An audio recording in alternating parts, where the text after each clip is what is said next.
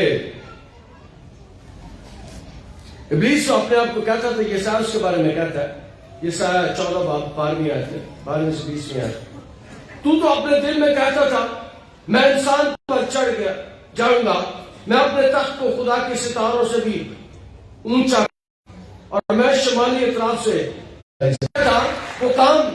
اور آپ نے ایک بات نوٹ کی ہوگی, آج بھی میں نے سنڈے اسکول کے بچوں کو اوپر بلایا, ان کے لیے کہا کہ میرے لیے بھی دعا کرو, کلیسیا کے لیے بھی دعا کرو, اپنے لیے بھی دعا کی, ہم نے بھی ان کے لیے دعا کی. اور میرا دل خدا کی شکر گزاری سے بھر جاتا ہے جب میں دیکھتا ہوں کئی دن ایسے آتے ہیں کہ کسی کو میں بدبو آئی ہوئی ہے اور بچے اس کے پاس بیٹھ کے چالو نکل جا, چالو دوڑ جا, چالو چھڑ دے, اور میں خدا کا شکر ادا کرتا ہوں کہ ہمارے بچے بھی اب اس سے نہیں کرتے. اور ایک دن ایک ماں میرے پاس آئی, اس نے کہا صاحب میرا بچہ وہ گھر سے کھیڑا یہ کرتا, گڈی پھاڑ کے تو اسے ہاتھ رکھا, چال نکلے ابھی سے وہ پریکٹس کرنا شروع ہو گیا. اور کئی بچے میں گھروں میں جاتا ہوں تو مائیں کہتی ہیں ان سارے بچے وہی کھیڑا کرتے ہیں جڑی گرجے چلتی ہیں آ کے. اور یہ اس بات کے لیے میں خدا کا شکر ادا کرتا ہوں کہ ہمارے بچے بھی اب بدروؤں سے نہیں کرتے, ہمارے بچے بھی لی سے نہیں کرتے, ہمارے بچے شیطانی قوتوں سے نہیں کرتے. تو شیر کے ساتھ نتاڑے گا تو بچے اجگر گی. جو جانور اس وقت گناہ کرنے میں شامل ہوا ابلیس کے ساتھ, خدا نے اسے بھی سزا دی. خدا نے اسے کہا کہ تو پیٹ کے بل چلے گا. مجھے نہیں پتا پہلے اس کی ٹانگیں تھی یا اڑتا تھا یا اور کوئی کام کرتا تھا کہ چلتا تھا, مجھے نہیں پتا. 2 ٹانگیں تھی میری طرح یا آپ کی طرح 2 ٹانگیں تھی, مجھے نہیں پتا, کلام بھی اس بارے میں خاموش ہے. لیکن بات یہ کہ اس سے سزا ملی. اور یاد رکھیں آج کے کلام میں سے دوسری بات آپ کو بتانا چاہتا ہوں, جو بھی گناہ کرتا ہے اسے سزا ملتی ہے, خدا اسے سزا دیتا ہے. اور ایک گناہ کبھی معاف نہیں ہوتا, وہ گناہ جو خدا کے خلاف کیا جاتا ہے. میرے خلاف کوئی گناہ کرے, آپ کے خلاف کوئی گناہ کرے, ہم معاف کرتے ہیں. لیکن جو گناہ خدا کے خلاف ہوتا ہے وہ گناہ معاف نہیں ہوتا. اور کلام مقدس اس بات کو بیان کرتا ہے کہ خدا نے کہا کہ آدمی یسوع کے آنے کے بعد سانپوں کو اٹھا لیں گے. مرکز 16 باب 18 آتی, نئی زبانیں بولیں گے, سانپوں کو اٹھا لیں گے, اور اگر کوئی ہلاک کرنے والی چیز پئیں گے تو انہیں کچھ زر نہ پہنچے گا. سانپوں کو اٹھا لیں گے. میں نے بہت سال پہلے ایک بات بتائی تھی, ایک یہ کلام کا حصہ میں رات کو دیکھ رہا تھا, 2007 میں نے سنایا تھا پہلے دفعہ. اور میں نے بتایا تھا کہ ہم ایک گھر میں گئے, تب میں پادری نہیں تھا, بہت سال پرانی بات ہے, لیکن اس وقت سے میں نے دعا کرنی شروع کر دی. تو ہم گئے تو ایک لڑکی چھوٹی ہمارے لیے کھانا بنا رہی تھی گاؤں میں. اور گاؤں میں ہوتے ہیں گوئے سے کیا بنتے ہیں, پاتھیاں پکڑ کے اس چولہے میں ڈالتی تھی. اور جب اس نے پاتھی پکڑی تو اس پاتھی کے اندر, گوئے کے اندر ایک بچھو تھا. بچھو نے اسے کاٹ لیا اور لڑکی نے لوٹنا پوٹنا شروع کر دیا, رونا شروع کر دیا, چیخیں مارنی شروع کر دی, کیونکہ درد بڑی ہوتی ہے. مجھے تو نہیں کاٹا لیکن مجھے احساس ہو گیا کہ بہت درد ہوتی ہے. اور ہم دو تھے, ایک میرا جس سے میں نے دعا کرنی سیکھی میرے ساتھ وہ تھا. ہم نے اس پر ہاتھ رکھ کے دعا کرنا شروع کی اور چند منٹ کے بعد وہ سارا کچھ ختم ہو گیا, بالکل لڑکی ٹھیک ہو گئی. اور اس نے ہمارے کھانا پکایا. تم سانپوں اور بچھوں کو کھا لو گے اور تم پر کچھ ضرر نہ پہنچے. میں نے زندگی میں اس بات کا تجربہ کیا, اور یہاں پر بھی شاید کچھ لوگ بیٹھے ہوں جنہیں ڈاکٹر نے جواب دے دیا تھا اور کھائیوں نے کہا تھی کڑک سے پاڑنا یہ گولیاں, اور گولیاں کھا کے جو پہلا تجربہ مجھے ہوا وہ زہر کی گولیاں کھا کے گرجے آ گیا. اور پرانے چرچ کی بات ہے, گرجے آ گیا. اور اس کی بیوی بھی ساتھ میں نے کہتے پاڑ صاحب میں نے 4 گولیاں کھا لی ہیں کڑک سے رکھنے والی. وہ میں نے جلدی جلدی دعا کرنا شروع کی. ادھر 112 والوں کو فون کر دیا, وہ آ گئے اور ہم نے دعا کرنا شروع کی. گھر سے وہ گولیاں کھا کے آیا تھا اور اس کے بعد کیا ہوا, اس نے ایک دم سے الٹیاں کرنا شروع کر دی. اور تھوڑی دیر بعد 112 والا ہے, انہوں نے کہا کہ عام طور پر گولیاں کھا کے کوئی بچتا نہیں, لیکن وہ بالکل ٹھیک ہو گیا اسی وقت بالکل ٹھیک ہو گیا اسی وقت. اور پھر ایک دن اور ادھر ہی میں تھا اسی چرچ میں, لائف ہاسپٹل میں ایک بچہ تھا, اس نے بھی گولیاں کھا لی. انہوں نے مجھے فون کیا, میں نے فون پر ہی دعا کی اور وہ بھی ٹھیک ہو گیا. فون پر ہی دعا سے وہ ہاسپٹل میں ٹھیک ہو گیا. اور میں نے سنا کہ عام طور پر جو یہ گولی کھا لے وہ بچتا کوئی نہیں, لیکن میرا یسوع سے بھی بچا لیتا, میرا یسوع نے بھی بچا لیتا. اور کلام مقدس میں لکھا ہے کہ تم سانپوں اور بچھوؤں کو اٹھا لو گے, اور اگر کوئی ہلاک کرنے والی چیز پئیں گے تو انہیں کچھ زر نہ پہنچے گا. اس کا مطلب ہے خدا نے اپنے لوگوں کو ایسی چیزوں پر, ابھی میں یہاں بیٹھا تھا تو ایک مجھے ہار ڈالنے کے لیے آئی, بیٹی کی ہے, ہار ڈال کے کہتی پادری صاحب میری اماں کو کینسر سی تو میں اتنے لے کے آئی سا کہ وہ ٹھیک ہو گئی ہے. تو میں انہوں نے کہا, میں کہ اچھا گواہی دے دینا. کرے نہیں, اچھا میں نہیں گواہی دینی, میں اپنی اماں کو کہا کہ تو ہی آ کے گواہی دے. اور میں نے خدا کا شکر ادا کیا. کینسر کے پیشنٹس یہاں پر آئی, اور کئی کینسر کے پیشنٹس یہاں پر آئے ہیں اور خدا نے انہیں شفا دی ہے. آج بھی جب میں بیٹھا تھا, وہ کون سی لیڈی تھی جو میرے پاس اوپر آئی تھی مجھے ہاتھ ڈالنے کے لیے, ساتھ بچہ بھی تھا, کدھر ہے وہ مجھے کہہ رہی تھی بھائی صاحب میری ماں لا علاج بیماری کا علاج ہے اور خدا نے صدور کر دیا. اس کا مطلب ہے خدا نے ہمیں ان ساری چیزوں پر اختیار دیا ہے, ان ساری قوتوں پر اختیار دیا. اور خدا نے یہ گناہ جو عورت کے سبب سے ہوا تھا, اور خدا نے عورت کو عزت دی ہے. کلام کے اس حصے میں خدا نے کہا کہ میں تیری اور عورت کی نسل کے درمیان عداوت ڈالوں گا. خدا نے عورت کو یہ عزت دی ہے کہ اس کی نسل سے خدا یسوع مسیح جو اس دنیا میں ہے اس نے ابلیس کو شکست دی. خدا کی طرف سے عورت کو یہ اعزاز دیا گیا اور عورت کو ہی ابلیس نے آزمایا تھا. اور دوسرا یہ ہے وہ تیرے سر کو کچلے گا اور تو اس کی ایڑی پر کاٹے گا. جب ایڑی پر کاٹا جائے, مجھے یاد ہے کہ میری ٹانگ نے کام چھوڑ دیا. جب میرے سر کا آپریشن ہوا میری ٹانگ نے اور اس بازو نے کام چھوڑ دیا تھا. میں لکھ نہیں سکتا تھا, میں بول نہیں سکتا تھا, میری زبان بھی بند ہو گئی, میری میموری بھی ختم ہو گئی, میں بالکل لاچار ہو گیا اور میری ٹانگ پھر سے کام کرنا شروع ہو گئی.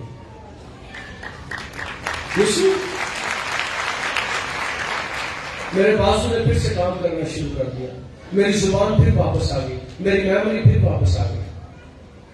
اور ابلیس نے کیا کیا کہ یسوع کو صلیب دیا گیا.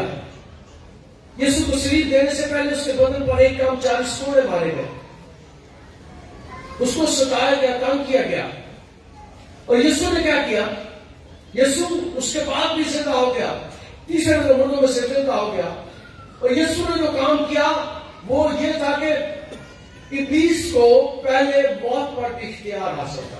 مجھے یاد ہے میں ایوب نبی کے گھر میں گیا اور وہاں پر جا کر میں نے اس بات کو یاد کیا کہ خدا نے جب ابلیس کو یہ کہا تھا کہ جا کے ایوب کو آزما لے, دیکھ لے اسے, تو اسے کہا تھا کہ اسے مارنا نہ.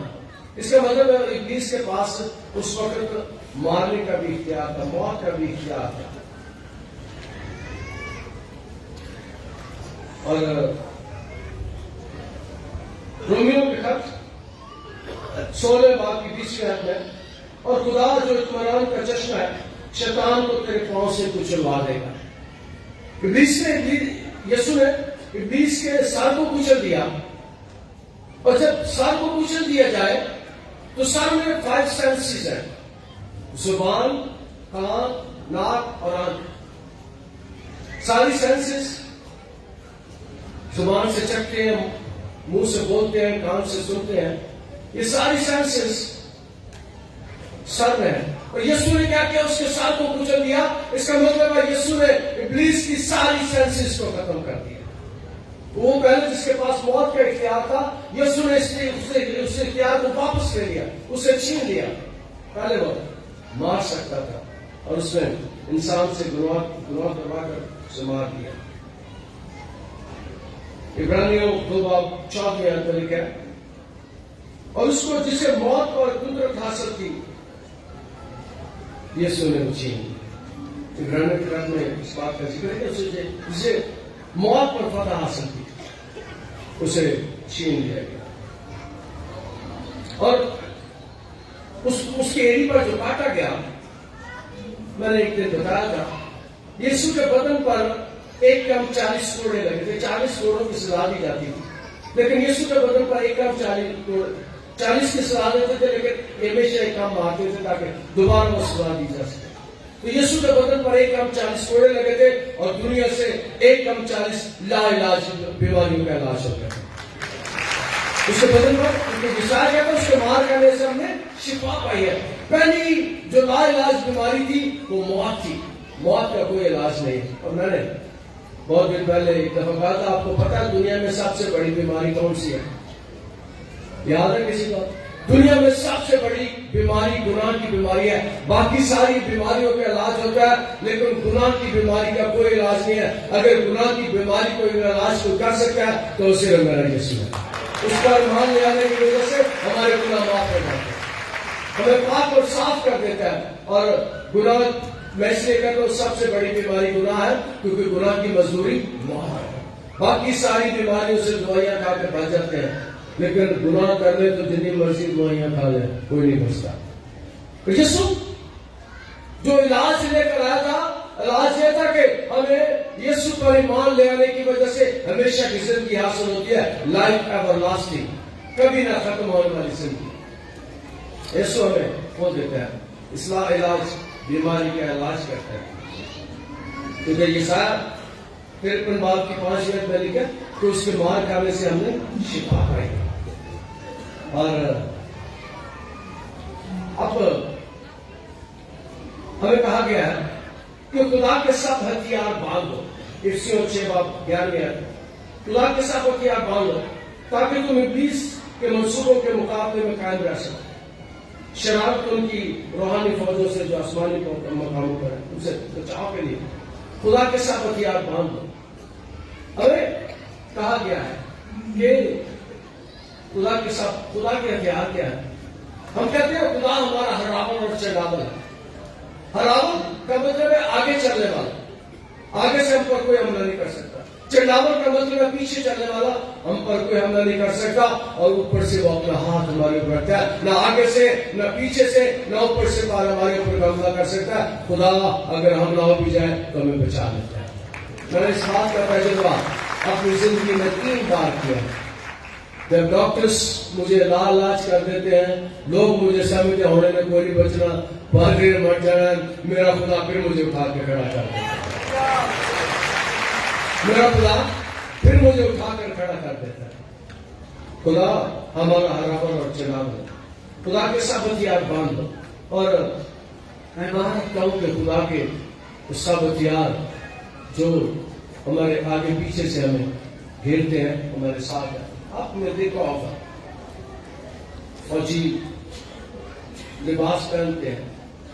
اس وقت بھی جنگ سے بچنے کے لیے لباس پہنا جاتا تھا جو ہماری حفاظت کرتا ہے، جو ہماری نگرانی کرتا ہے. اور یہودی روایت کرتے ہیں کہ جو لوگ دعا کرتے ہیں، جو گھر دعا کرتے ہیں، جو گھرانے دعا کرتے ہیں، ان کے گھر کے ایک دیوار لگ جاتی ہے، شیلڈ بن جاتی ہے.